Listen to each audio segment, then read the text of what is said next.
Welcome to WinSouls TV. This is your host, Bright Evangelist.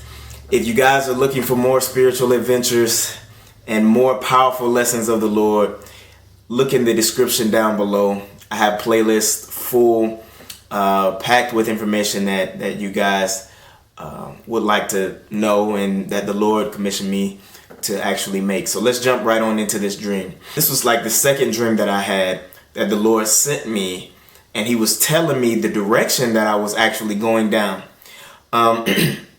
So I'm driving in the car that I had, my college car that I had at the time. And I'm just driving in the car, and I'm in this parking lot. There was a grocery store off in the distance, and then there was this guy.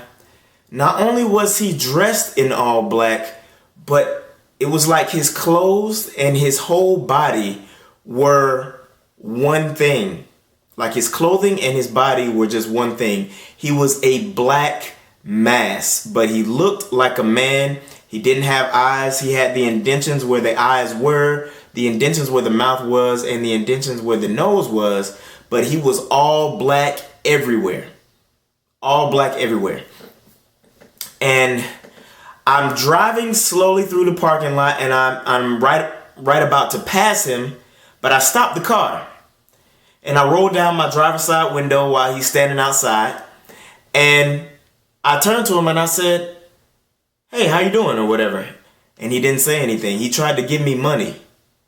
And I said, "No, I don't want your money." So I rolled the window back up and I started driving. And then I don't know, for some reason I just stopped again right when he got to about the trunk of my car.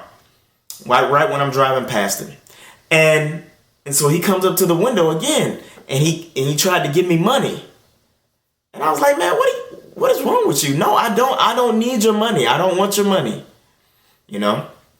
And then out of nowhere, he was in my passenger seat. He was in my passenger side seat. And I looked at him, and he tried to give me money again. And I said, "No, I don't need your money. I don't need your money." And so then I said, I turned to him and I said, "What do you want?"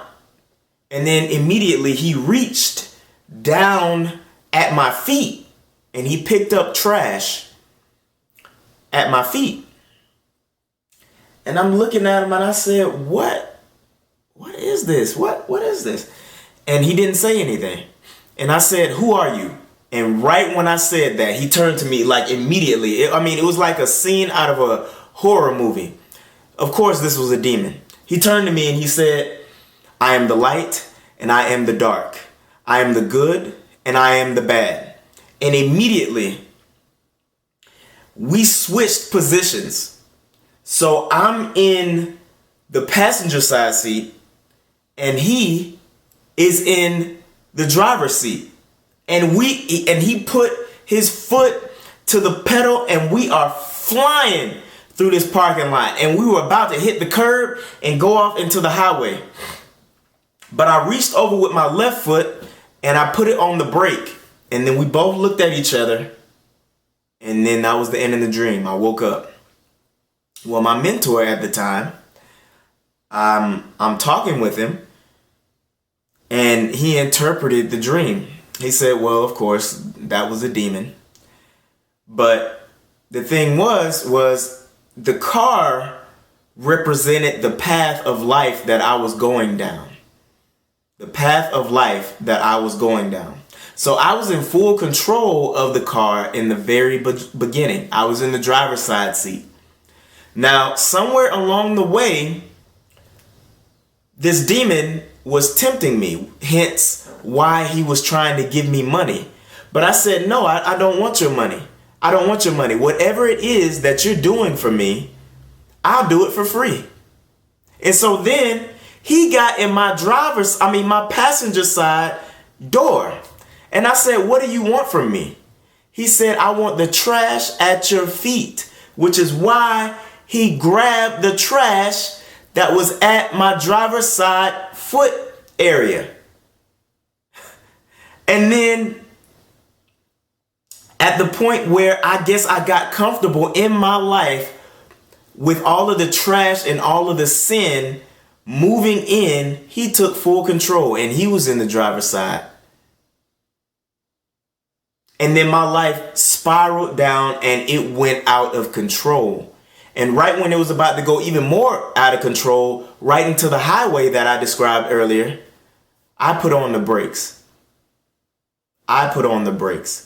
And I honestly believe that that was when I moved out here and really started investing time and spending with the Lord. Investing time, spending with the Lord. It's so important because a lot of the times the Lord will send you dreams not necessarily based on the things that are happening in your life right now, but also they shed light on things in the future. My life hadn't spiraled out of control yet, but it was going down that path, and a little bit later it did. And then in that confusion, in that calamity, that is where I began to finally move closer to God. I remember having conversations with my brother and telling him that I felt like I didn't have any control over the promiscuous lifestyle that I used to live.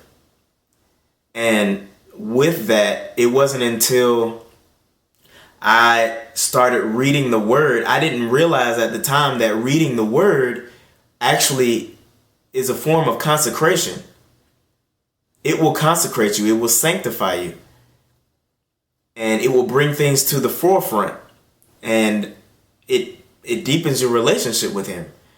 And so with that, not only that, but later on, He led me through deliverance multiple times. Once, there were quite a few deliverance sessions, just me and Him, me crying out to Him. I can't express that enough.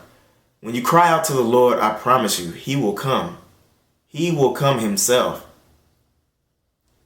And then there were deliverance sessions with deliverance ministers.